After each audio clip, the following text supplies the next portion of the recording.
4 keys in the financial concept that we need to learn. Okay, ito yung 4 na halik. 4 keys daw eh. Okay, 4 na susi sa financial concept na dapat nating maunawaan upang makaipon tayong mga OFW.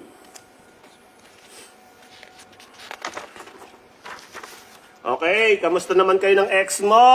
Yan, yung mga ex dyan na hindi pa nagbabayad ng utang, magbayad na kayo. At yung mga tao naman na may pautang, maningil. Nang sa ganun, hindi tayo nakaka-contribute sa community natin ng mga taong may Alzheimer's disease. Okay.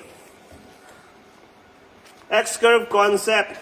Okay, kamusta na yung ex mo? Doon sa X-curve concept na to, dito mo malalaman kung ano yung dapat gawin mo sa buhay para makaipon ka.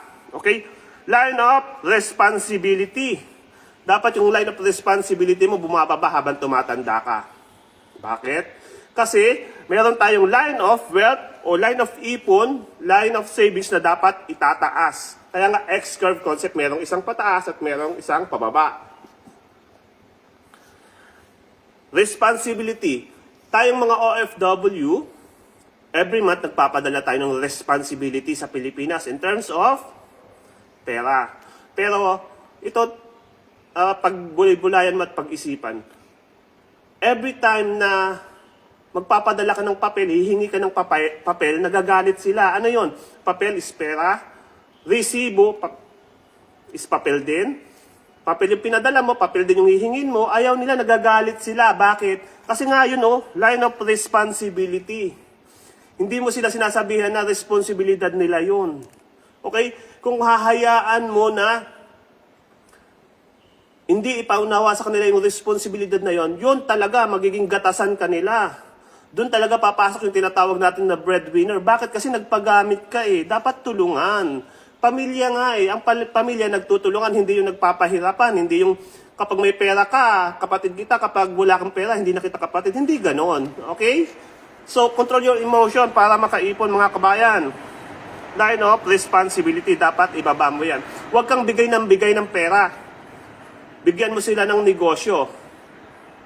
O kung may pinapaaral ka man, makipag-usap ka. Okay? Huwag kang tutulong kapag hindi ka naman hinihinga ng tulong. Okay? Doon sa mga kamag-anak mo, sa mga pamangkin mo, sa mga kamag-anak mo. Okay, wala tayong pinaparinggan dyan, pero alam ko, kabayan, merong tatamaan at tatamaan dito, umilag ka na lang. So, hindi naman natin pinatatamaan ng derechahan, pero ito talaga, pinapaaral mo yung kamag-anak mo kasi gusto mong tumulong. Pero ito darating ang panahon na ikaw pa ang mapapahamak. Bakit? Kasi hindi ka nakipag-negotiate o hindi ka nakipag-kontrata doon sa taong pang tinutulungan mo. Kapag pamangkin mo yan, kamag-anak mo yan, anak mo man yan, kapatid mo man yan na pinapaaral mo, makipag-kontrata ka, okay, makipag-negotiate ka. Kasi sa panahon ngayon, wala nang libre eh. Kaya maraming OFW ang tumatagal ng 30 years, 40 years sa abroad. Bakit? Kasi yung kapatid pinag-aral. Pagkatapos ng kapatid, yung pamangkin naman, yung pinsan. Tapos, nung natapos yung pinsan, yung kamag-anak, yung anak naman ng anak niya, kaya tumatagal ng 50 years to 30 years, 40 years sa abroad, yung mga OFW na walang naiipon. Tapos pag darating tayo sa Pilipinas, mga OFW, anong sasabihin ng mga nasa Pilipinas? Ang tagal mo sa abroad, wala kang naipon. Ito lang ang naipon mo. Yun ang sasabihin sa'yo kapag hindi mo pinag-aralan yung financial education. Lalong-lalo na itong X-curve concept na to. Napaka-basic nito.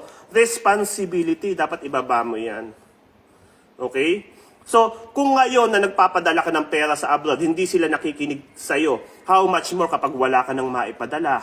Kaya isip-isip din, pag-isipan mong mabuti dahil tumatanda tayo at hindi habang buhay ang buhay OFW. Line of savings, kailangan itaas mo yan, dapat makaipon ka, kabayan.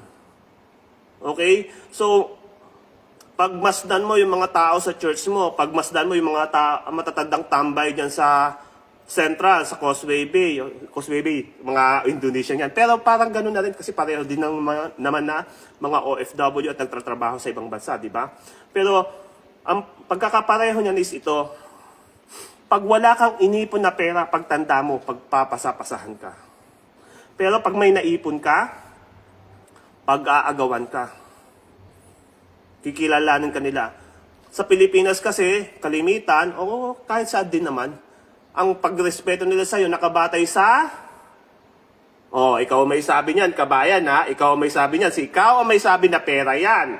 Pero parang gano'n na nga, no? Although hindi naman napaka-importante ng pera, pero lahat ng bagay na importante sa'yo at nagmamahal sa'yo, na-influensyahan ng... Ikaw na naman ang may sabi niyan, kabayan. So, dapat mag-ipon ka. Mahalin mo yung sarili mo. Tanungin mo sarili mo, magkano ka?